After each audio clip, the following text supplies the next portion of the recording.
لا يتكلم أحد بموت رسول الله إلا ضربته. جئتك أؤمن بالله وبرسوله وبما جئت به. فقد أعذرت إليكم وأعذرتموني.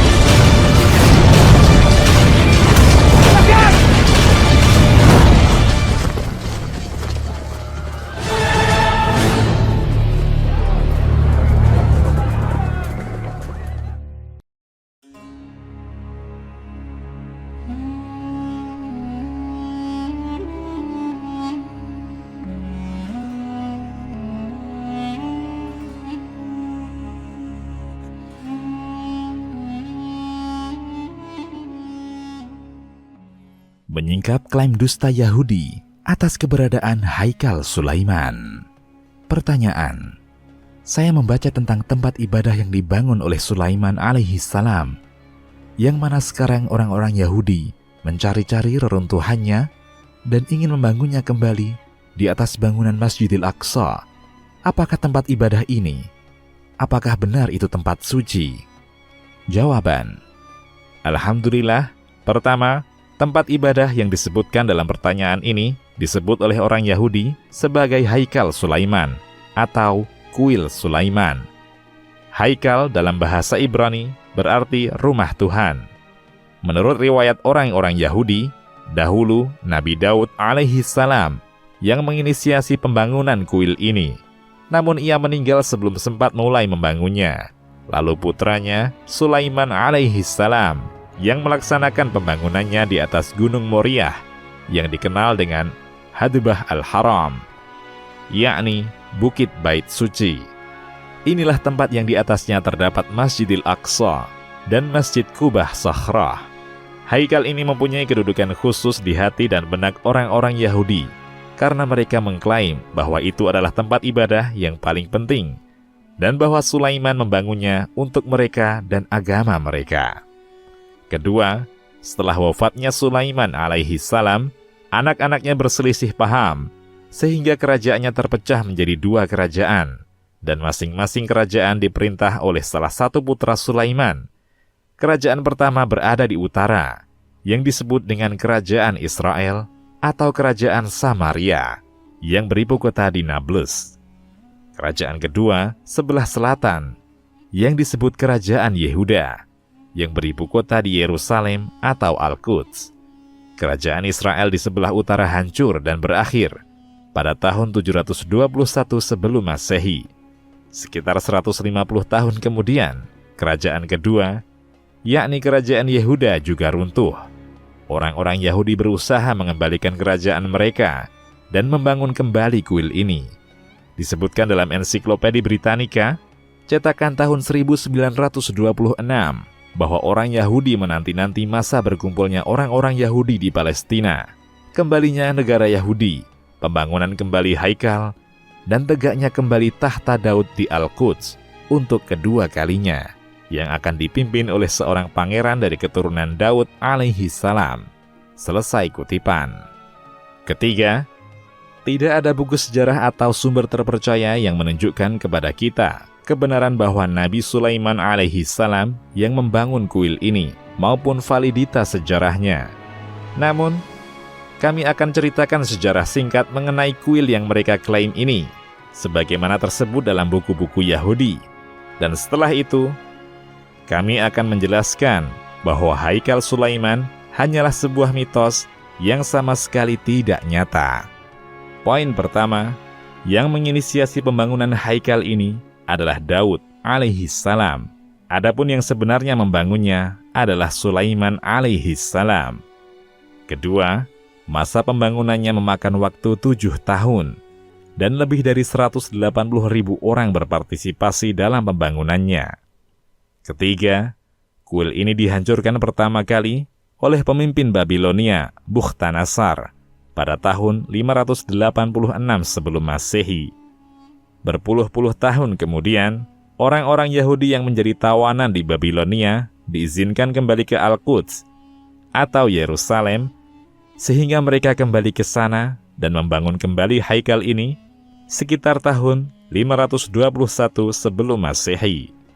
Kemudian, haikal tersebut dihancurkan kembali oleh Titus, yakni putra Kaisar Romawi yang bernama Sebastian. Inilah kali kedua haikal ini dihancurkan. Berikutnya, agar orang-orang Yahudi tidak melupakan haikal ini, dan agar tetap hidup dalam ingatan mereka, para rabi mereka membuat ritual dan upacara yang dilakukan oleh setiap orang Yahudi, agar mereka selalu ingat dengan kuil ini, saat prosesi kelahiran, kematian, pernikahan, pengecatan rumah, dan lain-lain. Penghancuran kuil ini untuk kali kedua terjadi pada tanggal 9 Agustus, sehingga orang-orang Yahudi berpuasa pada hari ini setiap tahun untuk mengenang peristiwa ini. Pada tahun 135 Masehi, yakni pada masa pemerintahan Kaisar Hadrianus, kota ini dihancurkan. Orang-orang Yahudi diusir darinya, dan didirikan sebuah kota baru di tempat itu yang diberi nama Aelia Capitolina. Nama ini masih terus digunakan sampai umat Islam memasukinya pada masa pemerintahan Khalifah kedua, Umar bin Khattab, semoga Allah meridhoinya. Kemudian dinamai dengan Al-Quds atau Baitul Maqdis. Pada tahun 313 Masehi, Kaisar Konstantinus memeluk agama Kristen. Dia memulai membangun banyak gereja. Gereja Makam Kudus merupakan gereja pertama yang dibangun pada masa itu. Kemudian ia menjadikan situs haikal itu sebagai tempat membuang sampah untuk memprovokasi orang-orang Yahudi.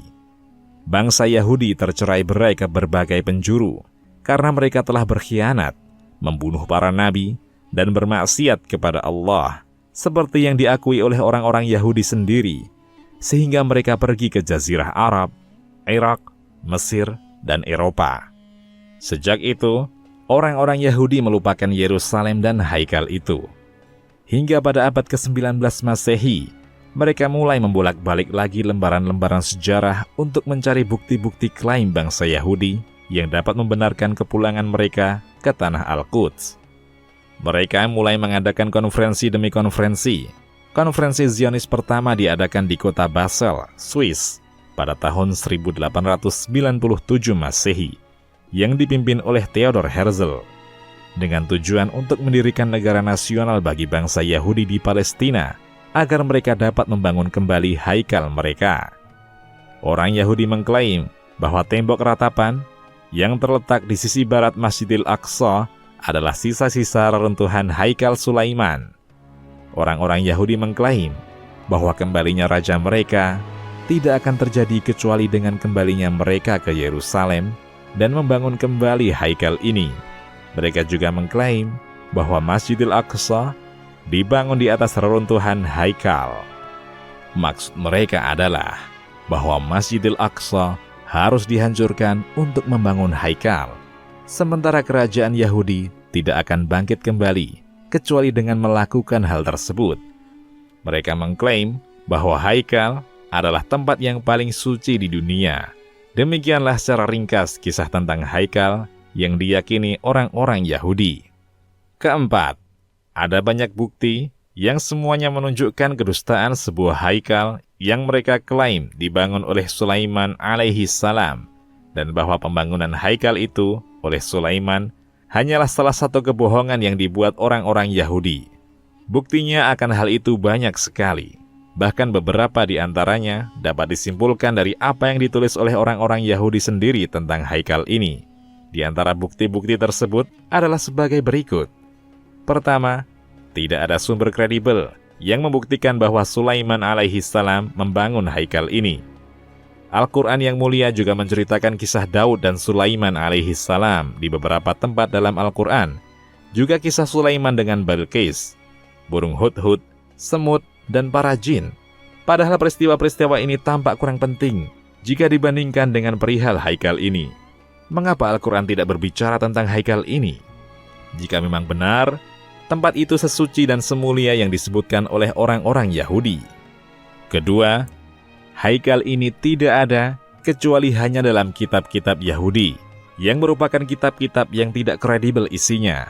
Bahkan Alkitab sendiri, banyak sarjana dan sejarawan Yahudi dan Nasrani mengakui bahwa isinya telah tersentuh distorsi, manipulasi, penambahan dan pengurangan. Ini artinya bahwa Alkitab tidak bisa lagi menjadi sumber sejarah yang kredibel. Selain itu, kitab suci ini tidak memiliki sanad yang bersambung sampai kepada Musa alaihi salam maupun kepada para nabi setelah beliau. Padahal sejarah mereka tertulis di dalam kitab tersebut. Dalam kitab Raja-Raja 1 dan 2 yang berbicara tentang haikal ini, orang-orang Yahudi mengatakan bahwa penulisnya adalah Nabi Yeremia. Padahal ini keliru, karena peristiwa-peristiwa yang termaktub dalam kitab kedua terjadi setelah masa Yeremia. Jadi tidak masuk akal jika dia penulisnya. Lihat Al-Madkhal ilal Kitabil Muqaddasah, karya Habib Said. Karena alasan inilah, para sarjana dan sejarawan meragukan kedua kitab tersebut. Seorang dokter Perancis, Maurice Bucaille, menyatakan bahwa para sarjana meragukan nilai historis dalam kitab Samuel dan kitab Raja-Raja, karena peristiwa-peristiwa yang termaktub di dalamnya telah bercampur dengan dongeng, ada banyak kesalahan, dan bahwa satu peristiwa memiliki narasi ganda atau bahkan 3 narasi berbeda. Dirasah Al-Kitabil Muqaddasah fi Dhaw'il Ma'arifil Hadithah. Para sarjana juga mempertanyakan kitab Tawarikh 1 dan 2 yang di dalamnya disebutkan pembangunan haikal oleh Sulaiman, sebagaimana banyak sarjana dari kalangan Yahudi dan Nasrani juga meragukan seluruh isi Perjanjian Lama sebagai sumber yang dapat dipercaya. Di antara mereka, yang meragukannya adalah Will Durant, The Story of Civilization, Baruch Spinoza, seorang filsuf Yahudi, Maurice Bucaille, seorang dokter Perancis, dan lain-lain. Penulis ensiklopedia Baitul Maqdis mengatakan bahwa pembangunan haikal hanyalah mitos dan khayalan. Orang-orang Yahudi menyandarkannya kepada nabi kita, Sulaiman. Kisah pembangunan haikal ini tidak diketahui sejarah dan tidak memiliki sumber kecuali dari kitab-kitab orang-orang Yahudi sendiri. Selesai kutipan. Ketiga, kitab-kitab yang berbicara tentang haikal ini berbeda-beda narasinya dan saling kontradiktif, yang menunjukkan bahwa kitab-kitab tersebut bukanlah kitab suci maupun wahyu dari Allah, melainkan hanya tulisan tangan manusia yang secara palsu dan dusta dikatakan berasal dari Allah. Di antara kontradiksi tersebut, bahwa dalam kitab 1 Raja-Raja menyebutkan bahwa jumlah para mandor, yakni yang menjadi pengawas para pekerja, yang dimiliki oleh Sulaiman adalah 3.300 orang. Kitab 1 Raja-Raja. Adapun dalam kitab Tawarikh disebutkan bahwa jumlahnya adalah 3.600. Mereka mengklaim bahwa kitab-kitab tersebut merupakan wahyu dari Allah kepada para nabi yang diutus setelah Sulaiman alaihi salam. Jika benar begitu, tentu tidak mungkin ada perbedaan dan kontradiksi dalam kitab-kitab itu.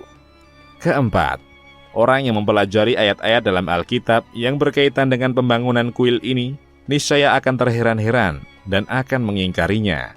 Bahkan akan yakin bahwa kisah tentang pembangunan haikal ini hanyalah mitos dan dongeng yang tidak nyata. Hal itu karena dia akan mendapati bahwa kuil ini adalah sebuah bangunan yang sangat besar, yang mungkin menjadi salah satu bangunan terbesar yang dikenal umat manusia. Jadi, material yang digunakan dalam konstruksi dan jumlah pekerjaannya pun hanya khayalan belaka.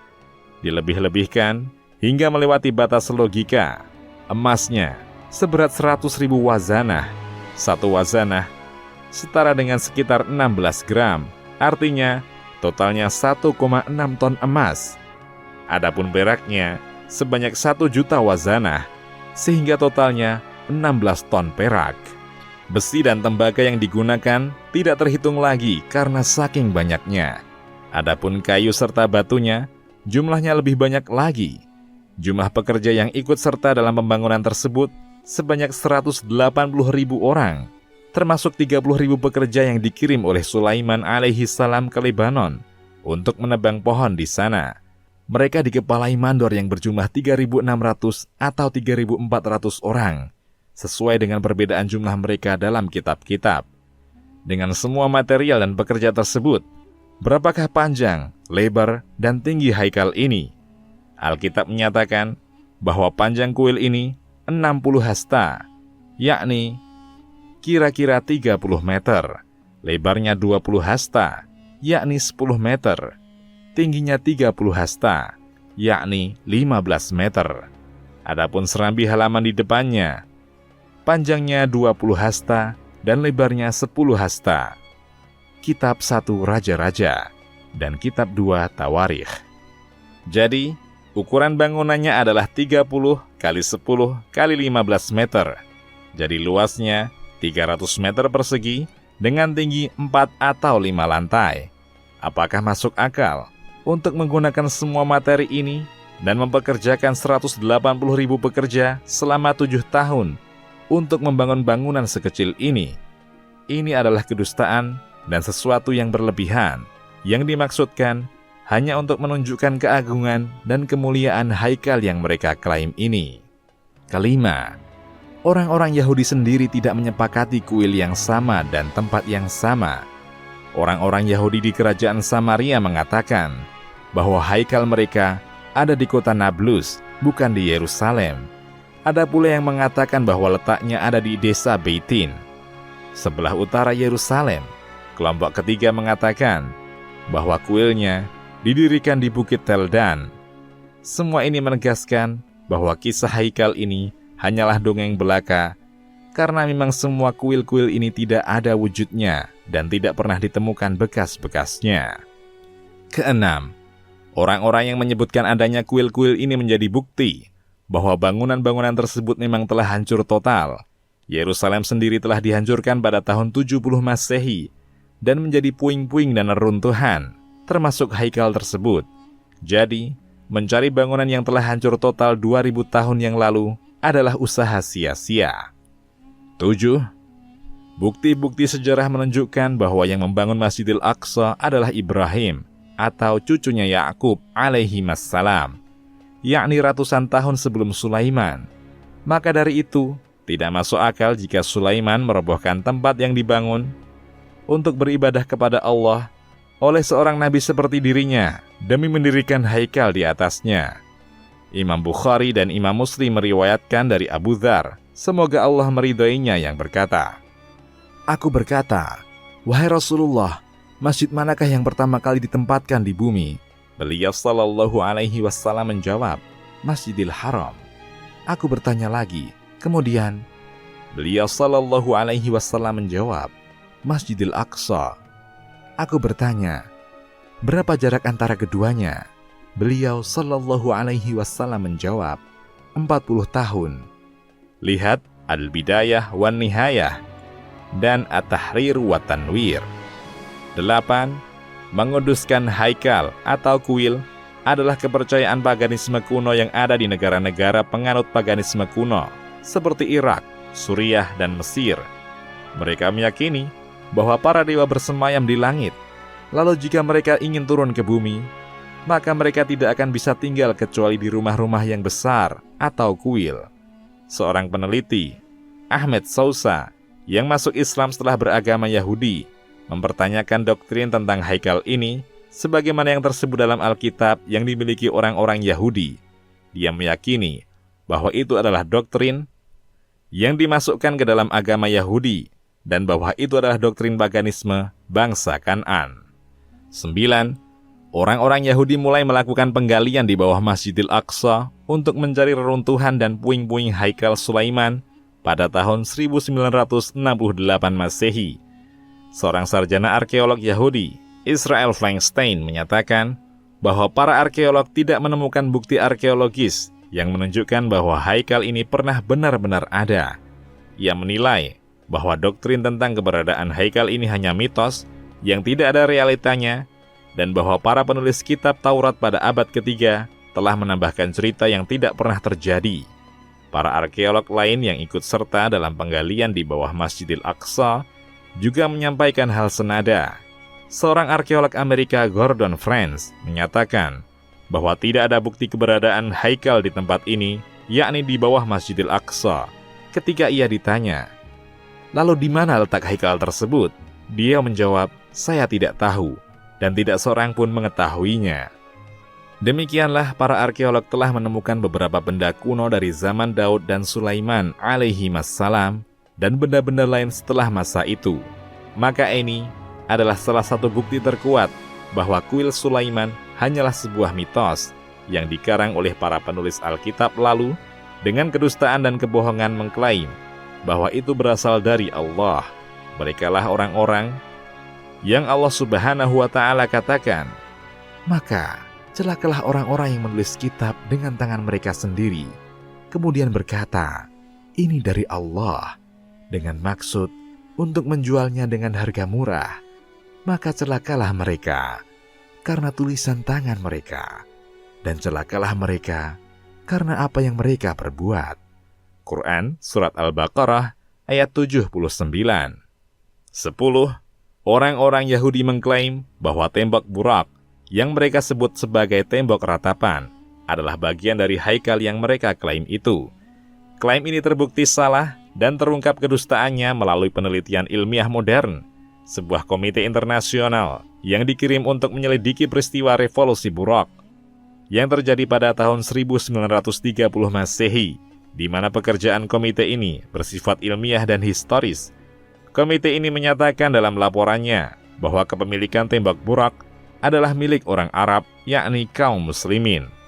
Ke-11, tidak ada satupun sejarawan yang menyebutkan bahwa ketika umat Islam memasuki Al-Quds pada masa pemerintahan Umar bin Khattab, mereka menemukan ada sebuah kuil Yahudi lalu menghancurkannya, kemudian membangun sebuah masjid di atasnya. Ke-12, bangunan yang terbukti dibangun oleh Sulaiman alaihissalam sebagai sebuah tempat ibadah adalah Masjidil Aqsa. Beliau alaihissalam membangun kembali dan merenovasinya. Pembangunan Masjidil Aqsa oleh Sulaiman alaihissalam ini diakui oleh seorang sejarawan Kristen bernama Ibnul Abari yang wafat pada tahun 1286 Masehi. Dia menyatakan bahwa pada tahun keempat di masa pemerintahannya, Sulaiman memulai membangun sebuah rumah suci yang dikenal sebagai Masjidil Aqsa. Selesai kutipan. 13.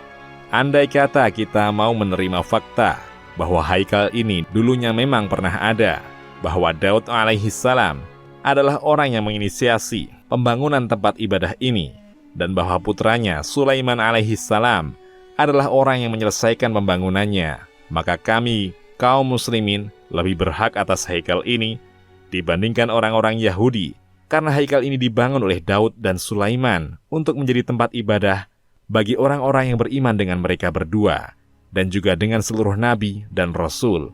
Jadi, itu adalah haikal bagi orang-orang bertauhid yang beriman kepada para nabi, yang beribadah kepada Allah Subhanahu wa Ta'ala dan mengesahkannya. Bukan haikal untuk orang-orang yang telah membunuh para nabi, kafir kepada Daud dan Sulaiman alaihi wassalam, mengingkari kenabian mereka, dan mengklaim bahwa mereka hanyalah sebatas raja, bahkan mengatakan bahwa mereka telah berbuat syirik dan menyembah berhala. Jadi, kami kaum muslimin lebih berhak atas haikal ini jika memang itu benar adanya, karena kami mengimani mereka sebagai dua orang nabi mulia di antara nabi-nabi dan utusan Allah Subhanahu wa Ta'ala. 14. Diketahui di tengah orang-orang Yahudi bahwa Alkitab ditulis pada masa penawanan di Babilonia. Kami telah sebutkan sebelumnya bahwa orang-orang Yahudi diizinkan kembali ke Palestina setelah bertahun-tahun ditawan. Mungkin saja para penulis kitab suci ini telah menambah kisah-kisah dongeng tentang haikal ini untuk mendorong orang-orang Yahudi untuk kembali ke Al-Quds. Semua bukti dan argumentasi ini dan lain-lainnya menunjukkan bahwa persoalan haikal ini hanyalah kebohongan belaka yang ditulis oleh para penulis Alkitab dan mengatakan bahwa itu berasal dari Allah, agar orang-orang Yahudi punya ikatan dengan kota itu, dan demi mendorong mereka untuk kembali ke sana, dengan alasan bahwa kerajaan mereka tidak akan terwujud kecuali dengan membangun kembali haikal dalam sangkaan mereka itu. Ada banyak kitab dan risalah yang ditulis berkenaan haikal ini. Lihat di antaranya, Al-Haikal Al-Maz'um Baina Al-Wahm Wal-Haqiqah, karya Dr. Abdul Nasir Qasim Al-Farra, dan Naqsul Maza'im As-Suhuniyah fi Haikal Sulaiman, karya Dr. Salih Hussein Ar-Raqab. Allah yang lebih mengetahui. Demikian, Wallahu a'lam.